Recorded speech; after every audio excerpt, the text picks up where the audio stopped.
Greetings, everyone. Thank you for tuning in. This is Hear Her Sports, and I'm Elizabeth Emery.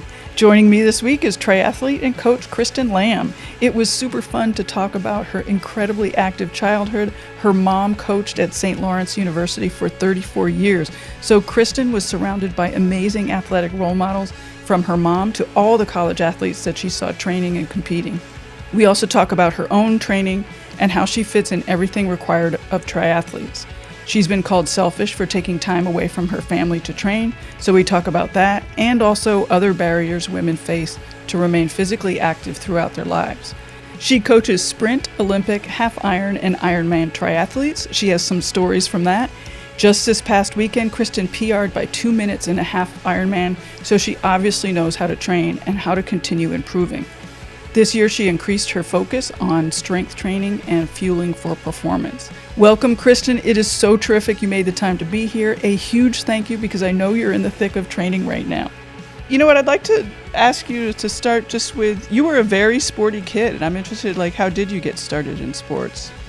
So I really attribute that to my mom. I grew up in a college town, St. Lawrence University, in the middle of upstate New York. She was a coach there for 34 years, coached from 1966 to 2000 when she retired. She took on tennis, alpine skiing in the early years, and then really focused on women's field hockey and lacrosse. She was chair of the women's athletic department from, I think it was 1968 to 74 when the programs merged. But yes, always moving, and getting some of her friends who weren't as sporty to move. She had kayaks and would get friends to go kayaking with her in the Adirondacks. My mom is a great communicator, loved talking to people, and she just got people involved. She did that as a coach from a young age, would see an athlete and be like, you know what, you would make a great lacrosse goalie. And sure enough, get this kid, in pads. And, I can think of a few athletes where, she brought them into the sport. And that's really cool, because I think a lot of that can be intimidating. And she wasn't an intimidating force. She really taught them that, they could do this and explore it. And, there's nothing's wrong with exploring. If you don't like it, then you don't like it. But if you find something you love, that's great. So I was constantly surrounded by sport in this college town. And obviously my mother was, fully engrossed in it. So my social time with friends was, I was going to the college and I was running around the track. I was shooting hoops. I was swimming. I was watching college hockey games, soccer games. It's what I did for fun with my friends. My mom, loved golf. She would take me out on the golf course at a young age. We were always biking or cross-country skiing or hiking a mountain. I feel like she was a very progressive woman, and it was something that she knew that she loved. And unfortunately for her, she didn't have the opportunity that I had. So I really think she wanted to open those doors for me to allow me to explore what she didn't have access to. Her teams, her field hockey and lacrosse team, I would get out of school early as a kid and get to go away on a Friday to away games, which was awesome. I would ride. It was before the time of the big coach buses. They would have two vans, and I would travel on the vans with all these cool, sporty college girls. And I just had so many role models to look up to, which was great. I would be the ball girl on the side of the field. So I was really lucky. And my mom was friends with a lot of the other coaches. I think, that I played ice hockey growing up. She knew the ice hockey coach well. So even when I was in high school, I was able to go skate with the ice hockey team at St. Lawrence. So I was really, really fortunate to have the opportunity of growing up with my mom as a coach and on a college campus, and just had some great female role models from a very, very young age. Do you remember Title IX passing? I do remember. My mom actually also wrote a book. It's called Women's Sports at St. Lawrence University, from the beginnings to Title IX. So that's awesome. It is pretty awesome. So, and it's not like Amazon or anything like that, but it's very interesting to read the history of sport at St. Lawrence. So, huge milestone. And I do remember at St. Lawrence, it was a big shakeup when Title IX happened. The men's wrestling team, which was pretty successful, got cut to accommodate Title IX. So I remember that being very controversial back in the day. Mm-hmm, mm-hmm. I think when we spoke before, I told you, my mom coached field hockey and lacrosse, and I always said to my mom, I don't want to play field hockey. I want to play the real hockey. Like, I want to be on ice. Like, I want to do, what the boys are doing. And we didn't have field hockey or lacrosse. At my school where I grew up, I did love lacrosse. I probably would have played lacrosse had that been the case.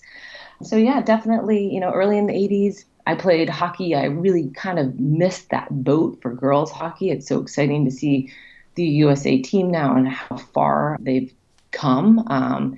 St. Lawrence is in upstate New York. It's a big Division I for both men and women. It was something that was really exciting for me and something that I definitely loved. So started skating when I was 2, played in like the house league with the boys, all growing up, into middle school. I would get up so incredibly early before my parents were even awake, get all my gear on, would wait for my dad to come out and tie my skates because I wasn't strong enough to do that. My mom, she couldn't tie them tight enough, according to me. So it was kind of cool. I felt like I was just, one of them. I played first line with the boys. The boys treated me great. As I got a little older, things got a little bit more tricky.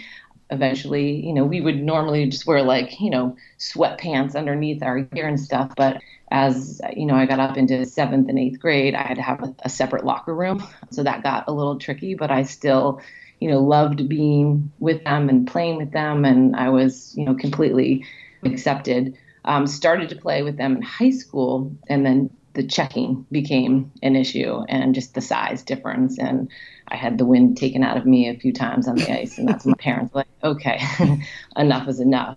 But there wasn't really a girls team. My high school had just started a girls team. So I went out, skated with them, and half of them were on figure skates. And I mean, huge kudos to them. Like they didn't have the opportunity that I had to learn to skate at such a young age. So, they were out there and, they were killing it, but I had a lot more experience on the ice than they did. So I was frustrated and basically told my parents, what, if I can't play with the boys, then I'm not going to play at all. So we explored some opportunities, and I was fortunate enough to be able to, living so close to Canada, I was able to find a team, and I commuted and I played with them, and it was super competitive. I got to play against like Cami Granado because we played a lot of the colleges, which was great. Tons of tournaments in Toronto, and it was an awesome opportunity. Kind of like saved my hockey career. So it's kind of my ice hockey story. Cool. Just loved it. To the point, like, we would have a storm and a little teeny tiny puddle would freeze in my backyard, and I would be out on my skates with like a stick and a puck. I don't know how I was even skating, but it was like my favorite thing to do, just to find any frozen piece of ice to get on as a child. So it was definitely a passion for sure. Tell me a little bit about your own training right now. So my recent addiction is triathlon, specifically Ironman triathlon. I started in 2009. I got hooked when I did this, first triathlon that my personal trainer convinced me to do. After that, maybe 2 months after that, I bought my first road bike. I remember crossing the finish line of this, this low, it wasn't even a race that you paid for. It was just like a handful of people, maybe 20 people that were out there to swim, bike, and run. Across the finish line, I was like, wow, this is it. This is what I've been searching for. So a few months later, I bought a bike. I got to stop you. So what was it about the triathlon that you knew right away? I love that.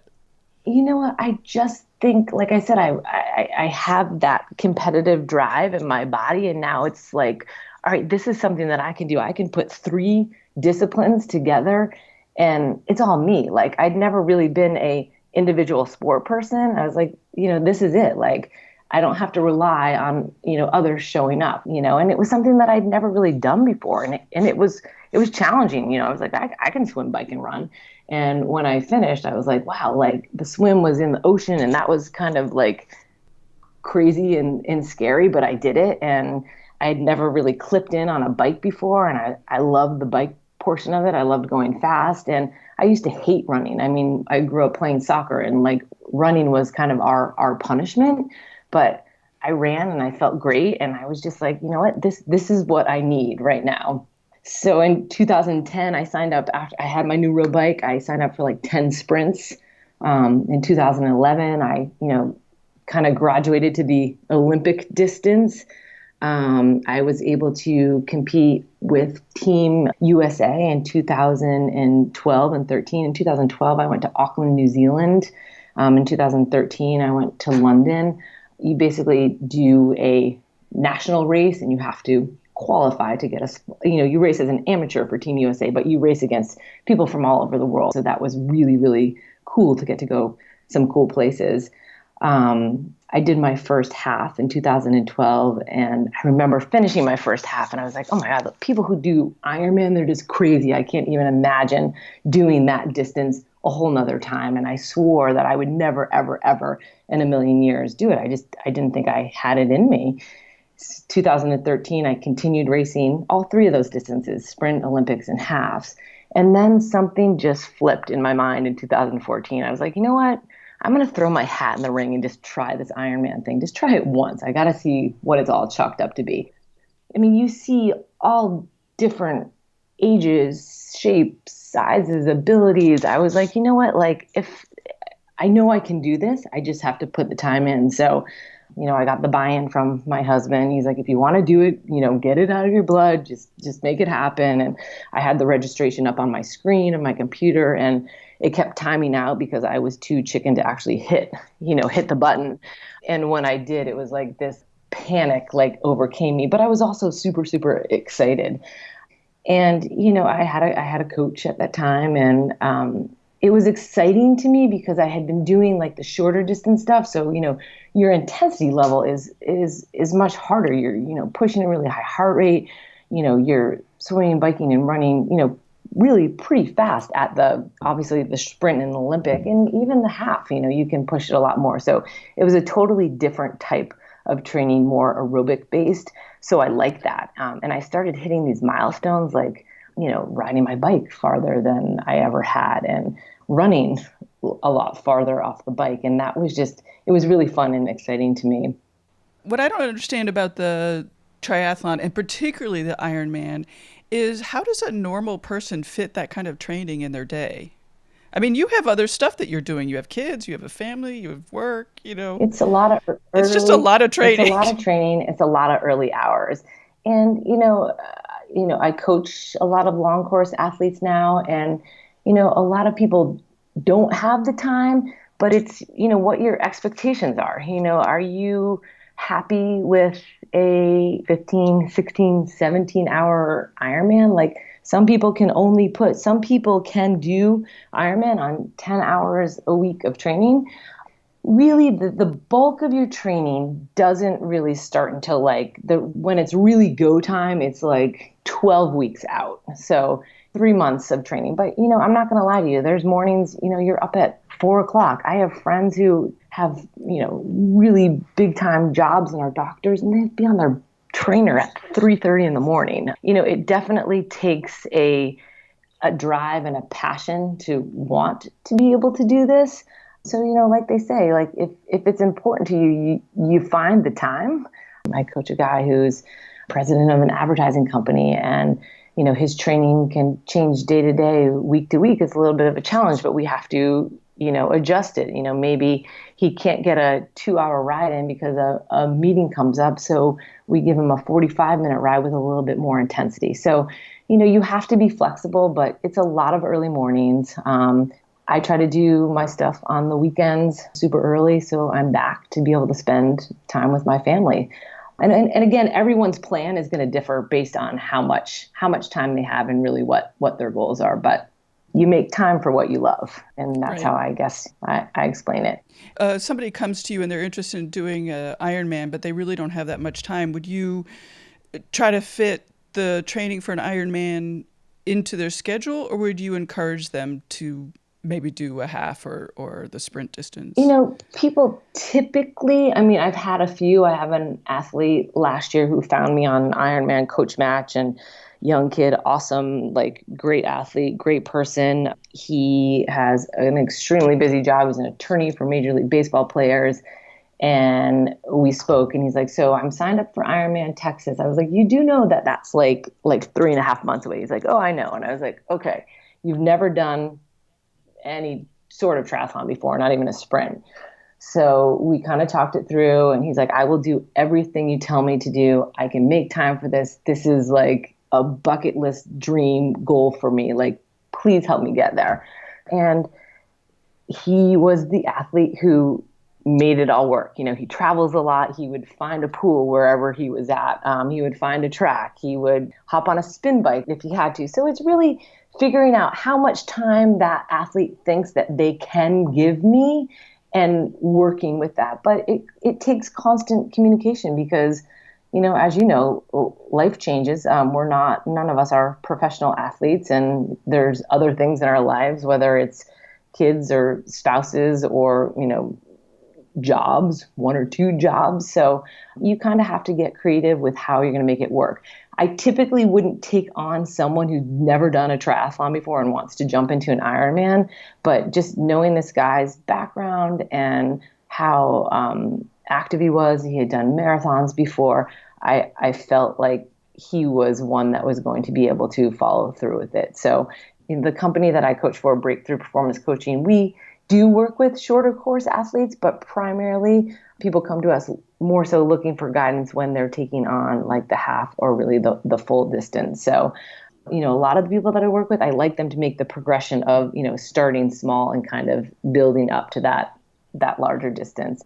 A lot of my athletes are like, "I only want to do a half. It's my bucket list." They do a half. The next year they're doing 3 halves, and then now they're full on to Ironman. So it's Right. it's the journey. I think it's something really special, and the people who do it get it and understand it. And, really anyone can do it.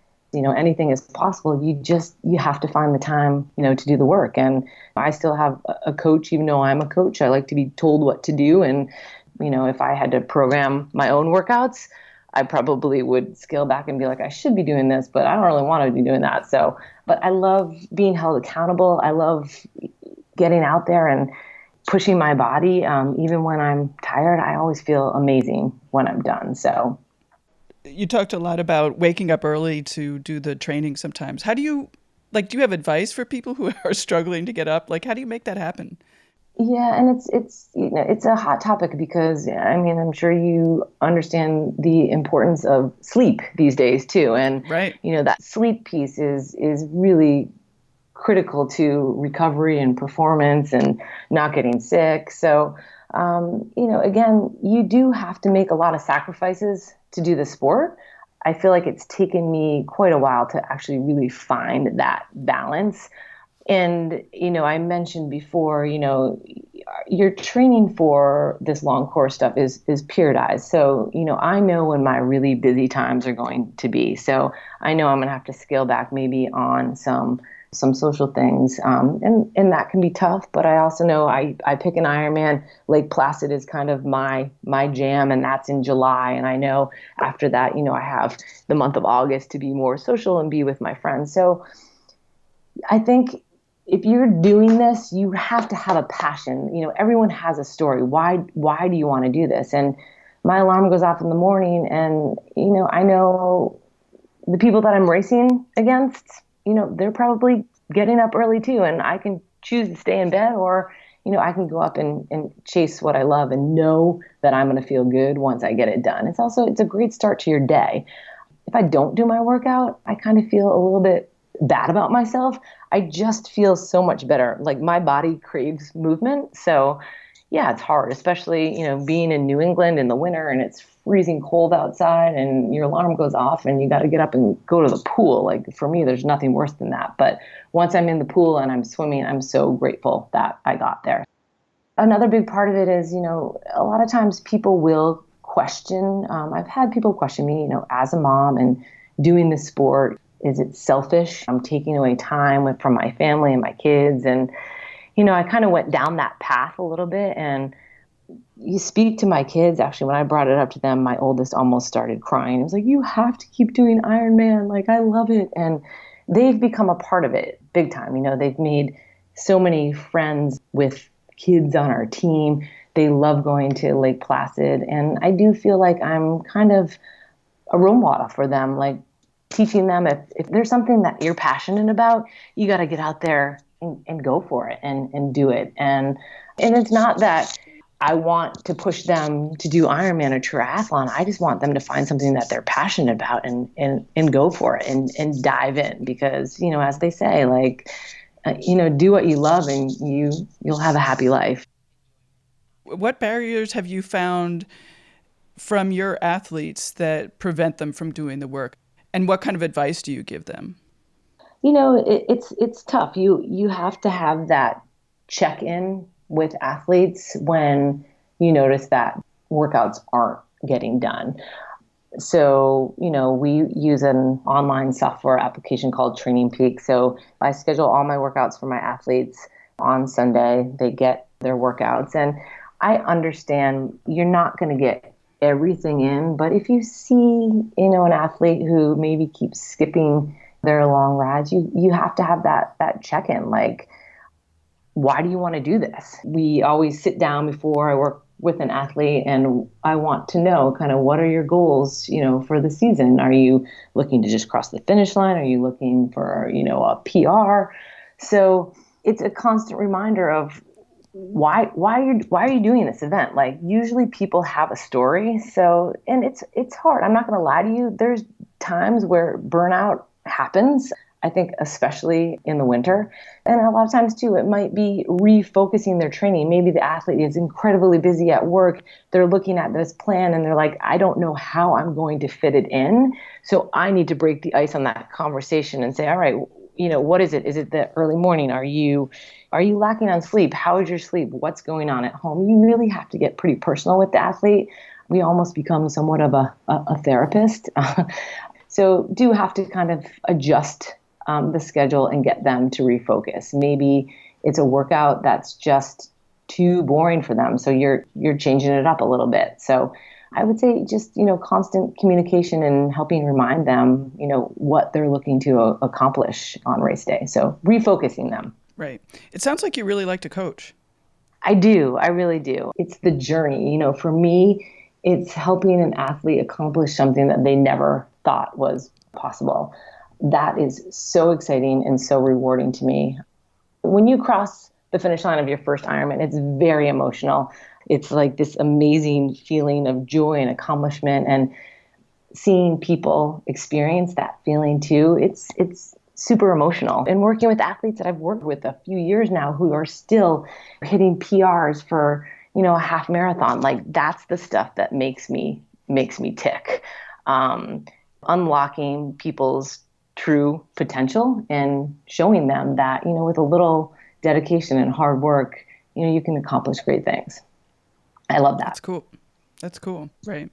One thing I like about what we've been talking today about is that, you are very competitive. You've admitted you're competitive, but athletics and being sporty seems more a lifestyle decision for you than, you're going out to win, which you are, but. Oh, absolutely. I mean, I wouldn't even say like the triathlon piece of it.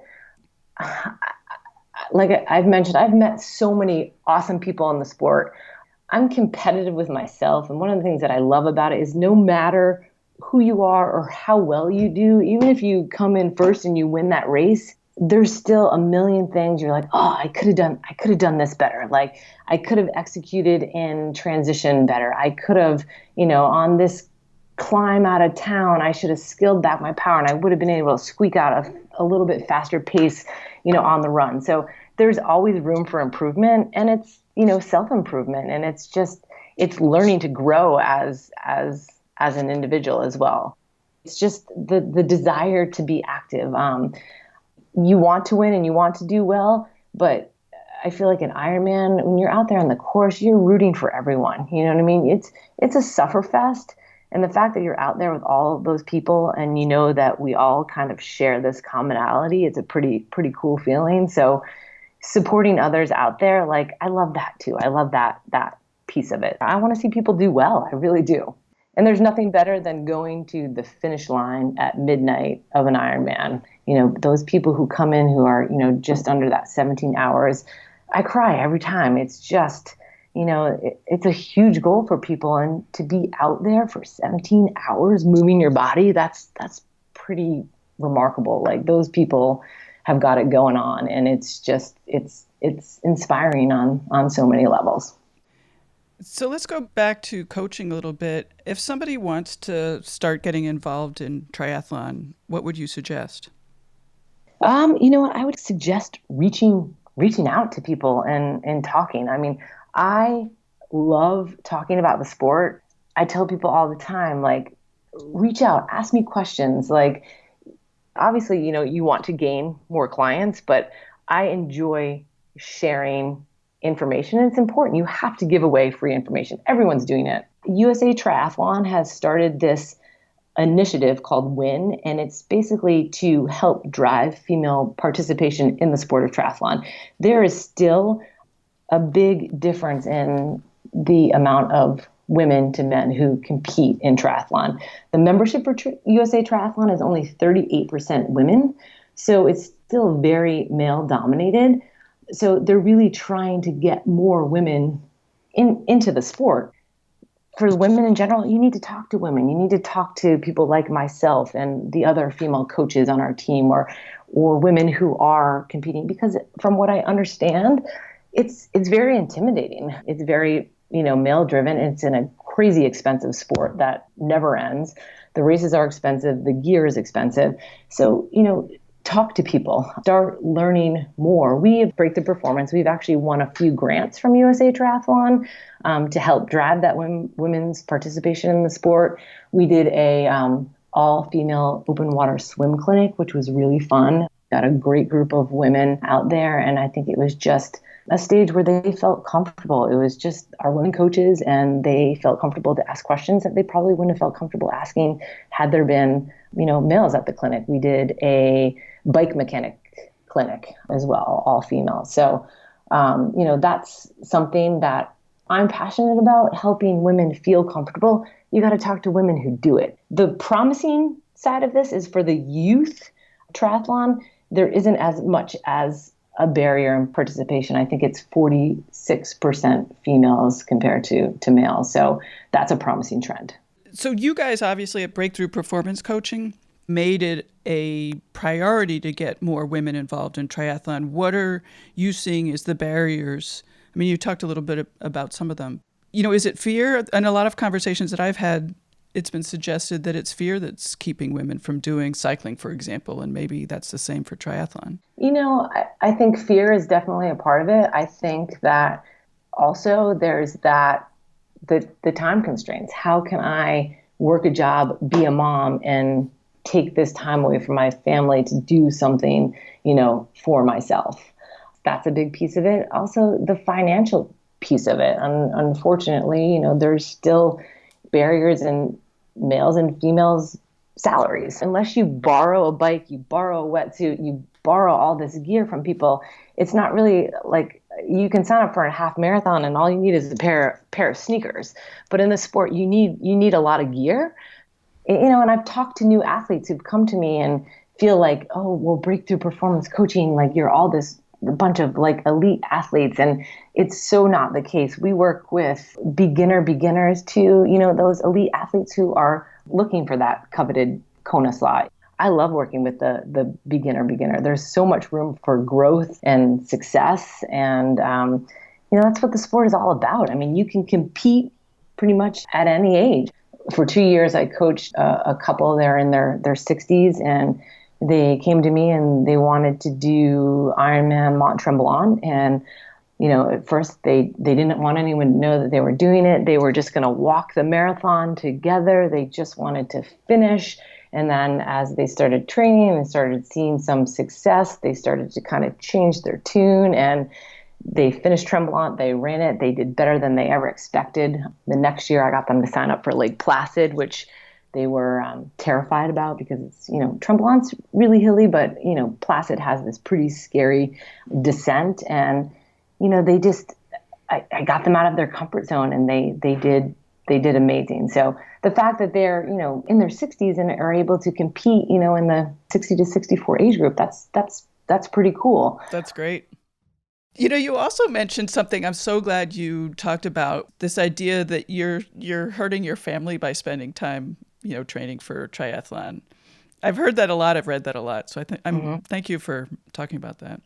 Yeah, for sure. But, like I said, with my boys, number one, I think it makes us better moms. Like, we need to take time for ourselves. Parenting is the most amazing thing. I'm so grateful to be a mom and have two boys, but I need to be who I am as well. And like I said, show them, like, find a passion and chase it and follow it. And I know that my boys respect what I do. And, I'm not going to lie, initially, I think a lot of people will have a little kind of friction with their significant other if they don't do triathlon, because it does take a lot of time away. But, we've worked through that. And my husband knows that this is who I've become and what I love. And we make it work. And, it takes a lot of communication, but it's something that's really important to me. And, I do make sacrifices, missing some things, but the important things,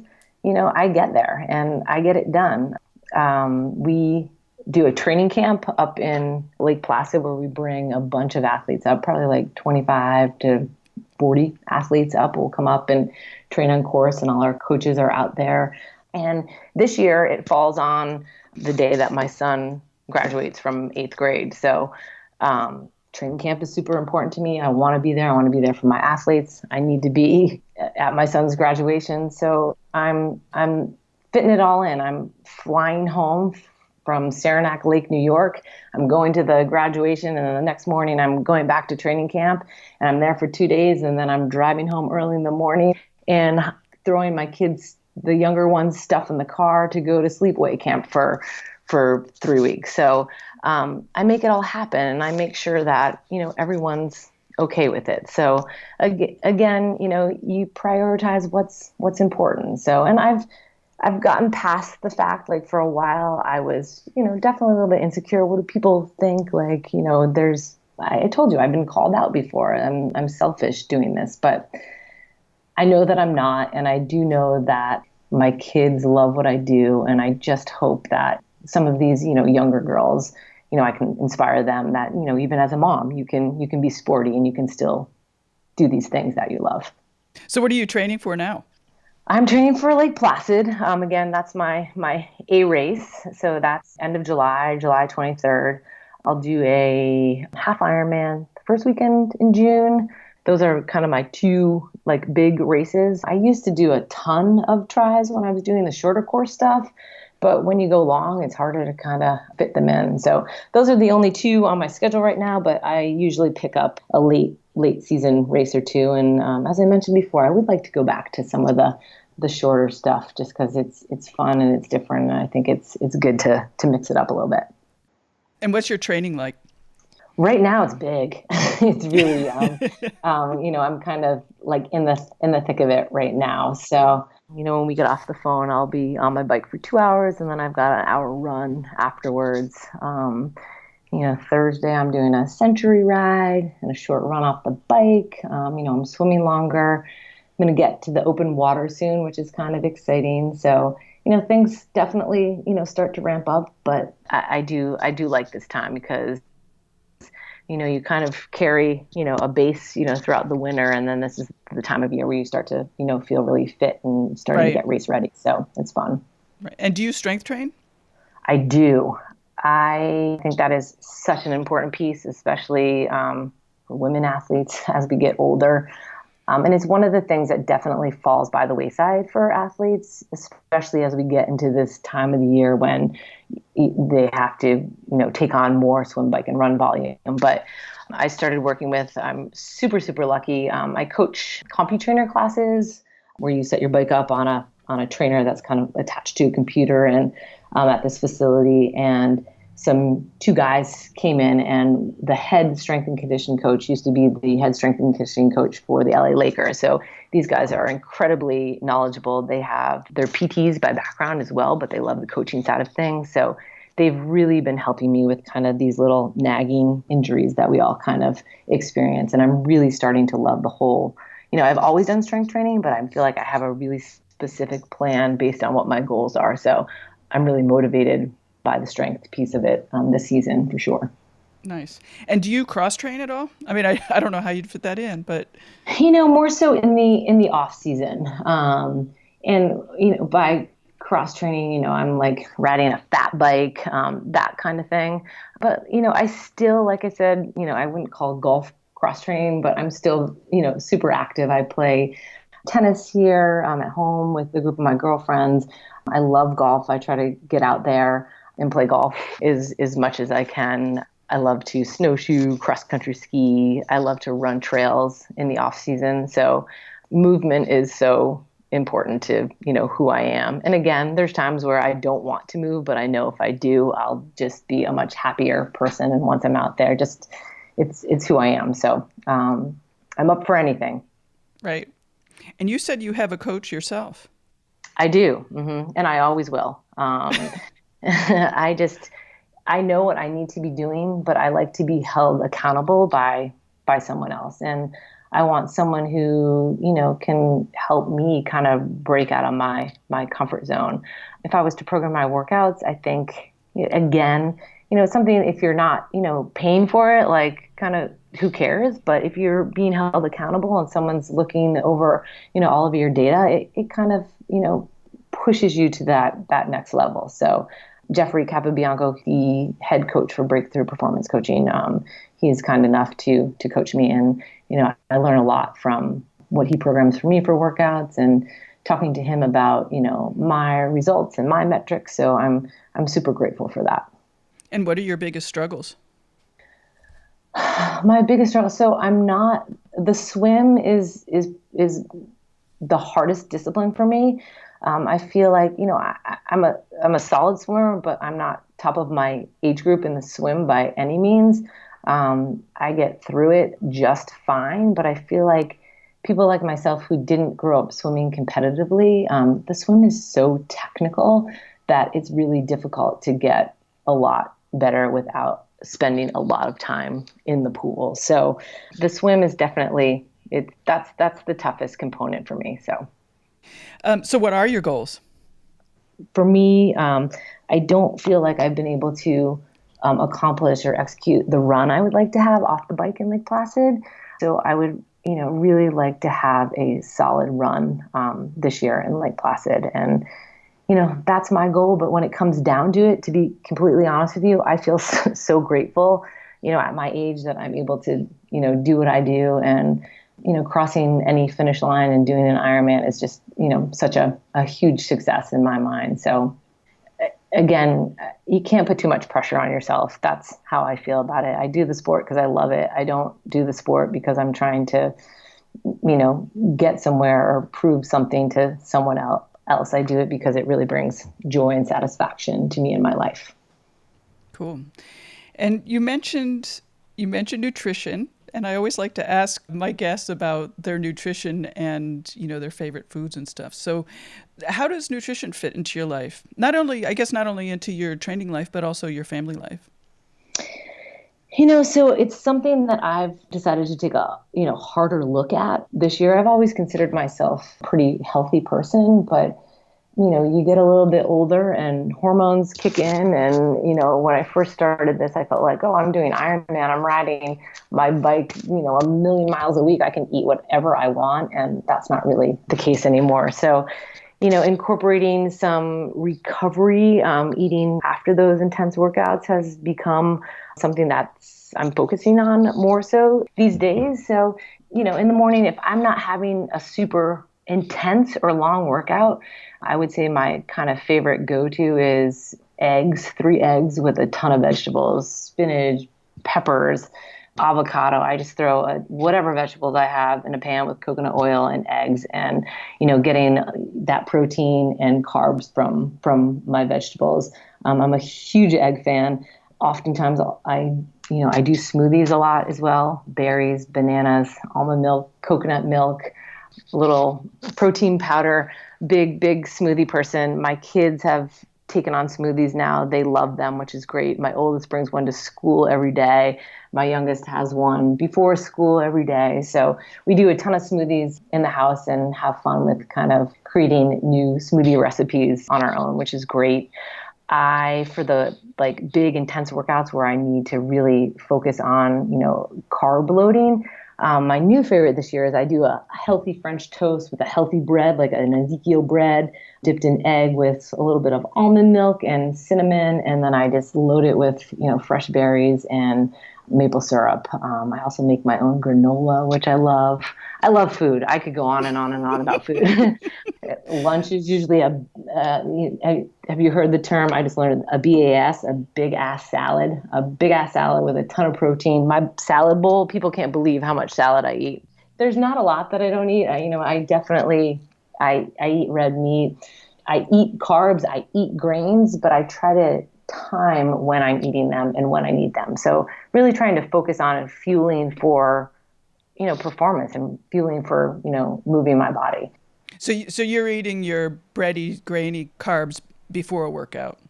Yeah, before a workout, or sometimes, the night before a workout. Right.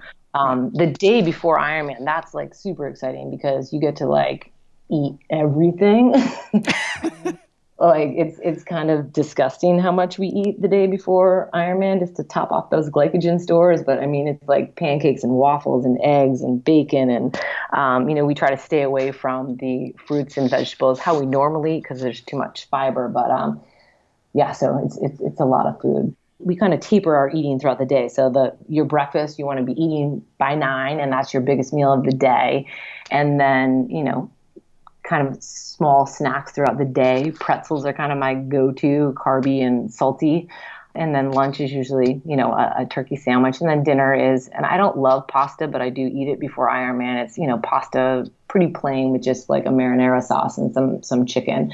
I do feel incredibly full and kind of gross and thick, but, I know that I need it, and it seems to, suit me well that day. What doesn't suit me well is all the sugar and goo and crap that you eat, while you're on course and on the bike. So the day after Ironman, I just, you don't even want to look at another bar or Cliff Shot or gel or any of that stuff.